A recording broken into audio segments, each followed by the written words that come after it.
Hello, I'm your Once Upon a Time guy, and I'll be guiding you through today's narrative.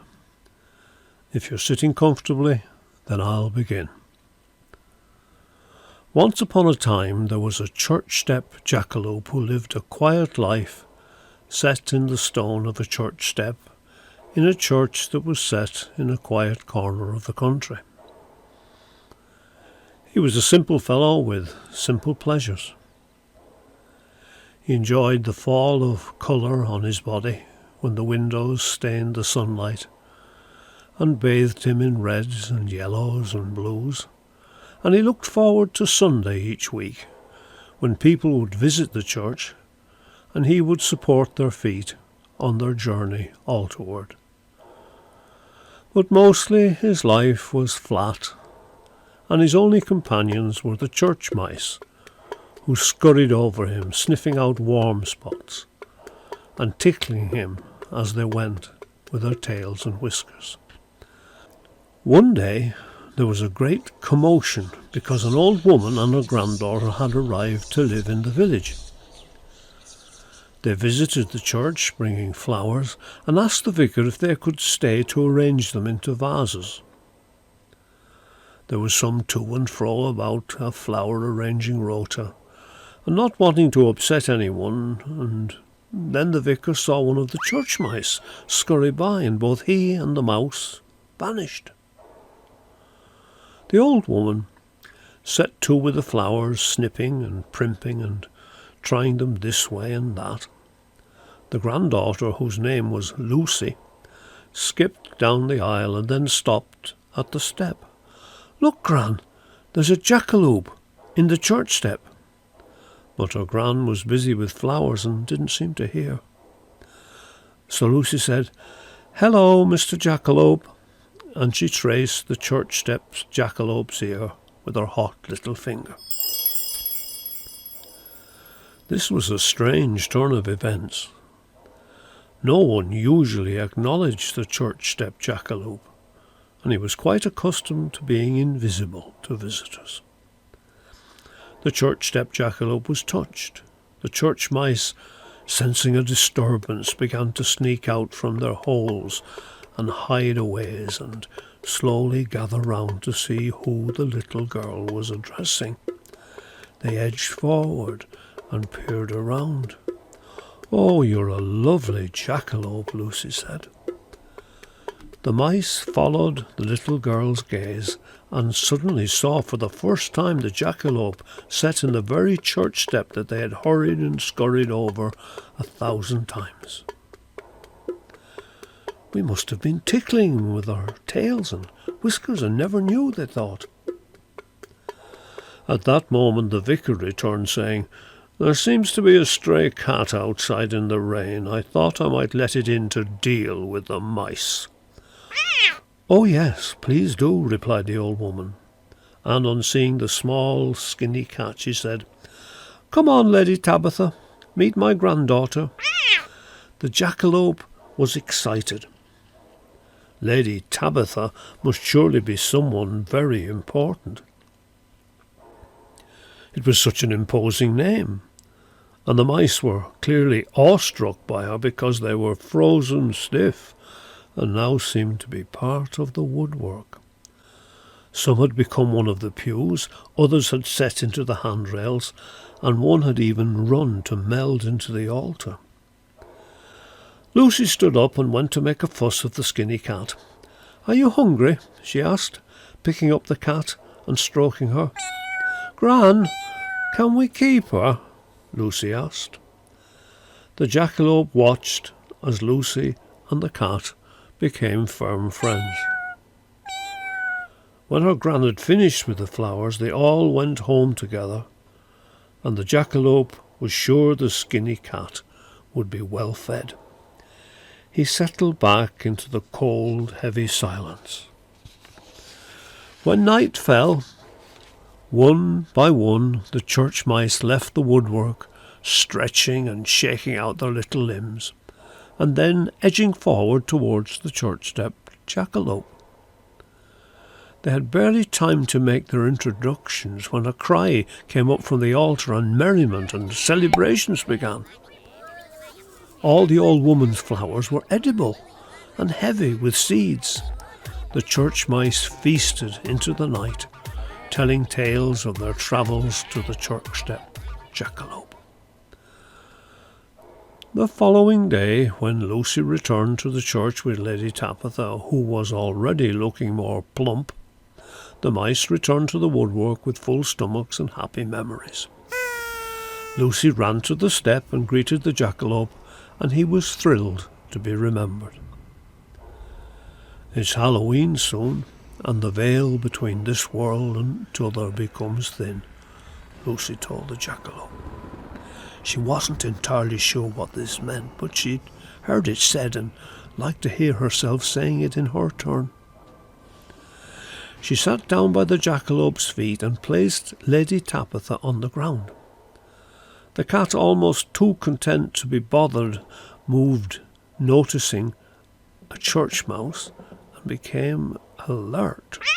The mouse was still, and the cat surmised it was part of the fabric of things. The cat rubbed itself against Lucy's leg and curled to sleep. The mice took a deeper breath in and a deeper breath out. If you could step out of the stone and have a night of freedom, what would you do, Mr. Jackalope? The jackalope began to think.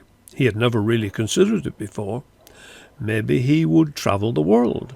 He'd heard from the mice that there were fields and mountains and forests and rivers. Maybe he would fall in love, or find hidden treasures, or sail on a ship, or go into space, or invent a different sort of escalator. Maybe people would see him, and he would feel loved. When Lucy left that day, the jackalope was quite exhausted, with having thought quite so much. And as night fell, and the mice crept out from the woodwork, the jackalope fell into a very deep sleep. At the strike of midnight on All Hallows Eve, the jackalope opened his eyes to discover he was no longer asleep and no longer set in the church step. He pulled back his shoulder blades, wiggled his ears, waggled his tail, and then, saying goodbye to the church mice, set off to find his destiny. Outside, the air was crisp and the night sky was a twinkle with stars. This is the life, thought the jackalope, as he headed over the stile and into a field towards what must surely be an enchanted forest.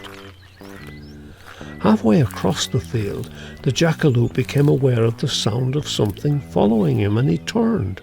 Nothing. He continued on his way, and there was the sound again. This time when he turned, he saw the red eyes of a rabbit, and there, on its back, was one of the church mice, clinging on and windswept. "Go back," said the jackalope. "This is my adventure, not yours." The mouse said nothing. The rabbit didn't move. "Why are you riding a rabbit anyway?" said the jackalope, getting tetchy. "I've only got short legs," said the mouse. "He's only got short ears," said the rabbit. "Are you sure you're a jackalope? I think your ears might be a bit on the short side for true breed standards." The jackalope turned and walked on, and the rabbit followed, carrying the church mouse, who whispered to the rabbit, "I didn't know there was a standard for jackalope ears." "Their ears should be about the same length as mine," said the rabbit.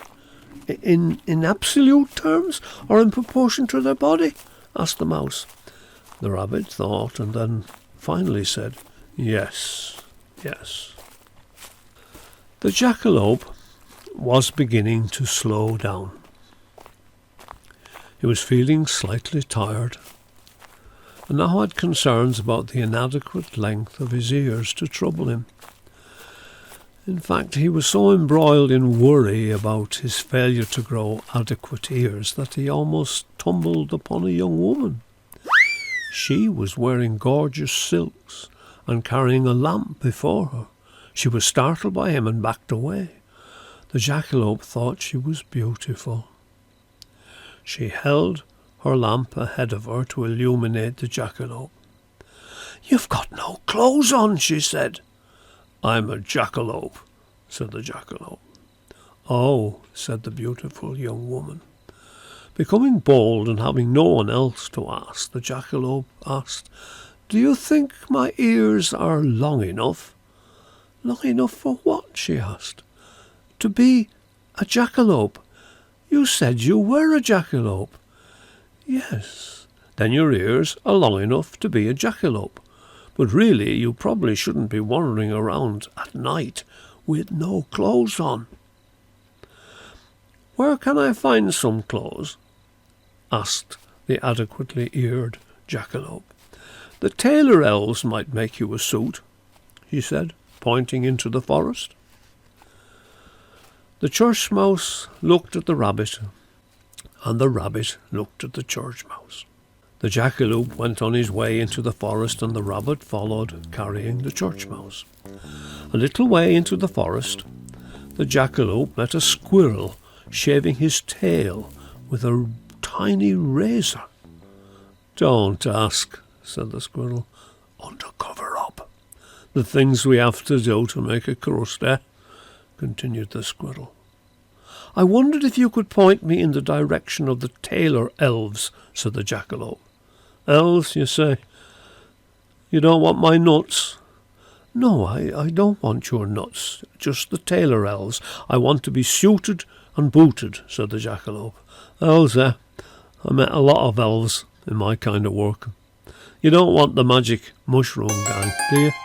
The jackalope shook his head. "Or the famous green berets who steal odd socks off washing lines? Or the pointy ear posse who hide remotes and hitch rides on crows to drop white bombs on car windows? No, I'm just looking for the tailor elves. Do you know where I can find them?" "No, sorry, mate," said the squirrel. "You'd better ask the wise old owl. He knows everything." And he pointed further into the forest. The church mouse wasn't too happy at the mention of an owl, but the rabbit assured him he'd be safe if he clung on and felt big on the inside.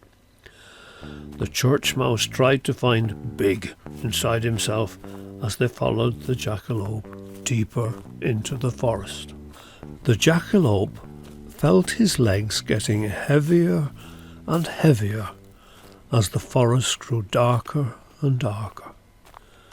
He remembered the church, but he pressed on to find the wise old owl. "Oh," said the owl, "are you looking for me?" The jackalope looked around on the ground. "Twit," said the wise old owl.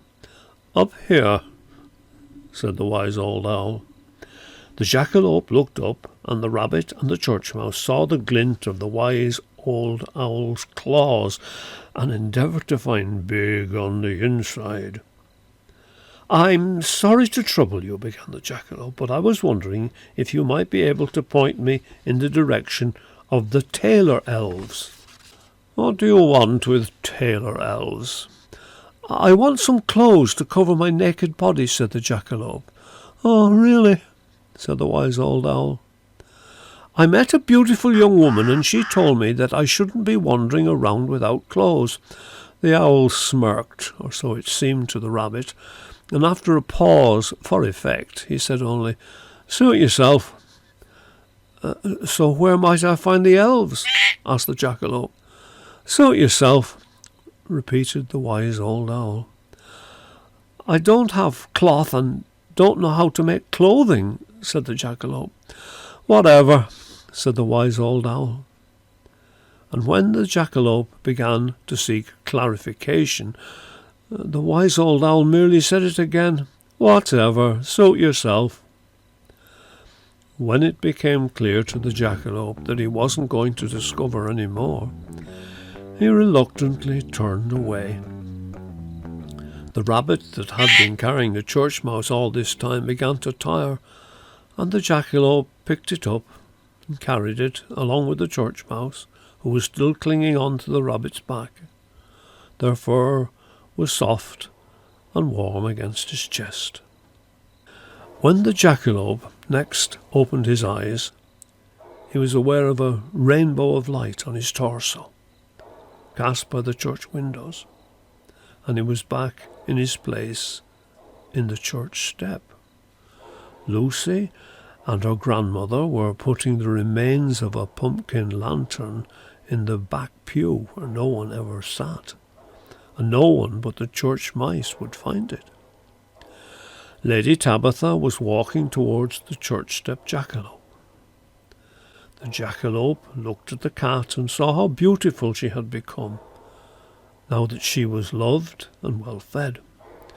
She hopped up onto his step and curled herself on his chest, seeking the warmth of the coloured sunlight.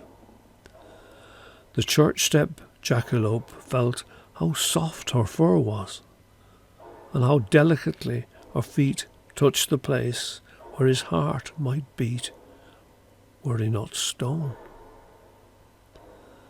And then, as she relaxed into herself, she began to purr with contentment. It was a low, vibrating mantra. The jackalope listened intently, and as his concentration moved to the place on his chest where the cat curled, he could feel his cement begin to loosen. He realized that he was free to move. I know, thought the jackalope. I'll suit myself.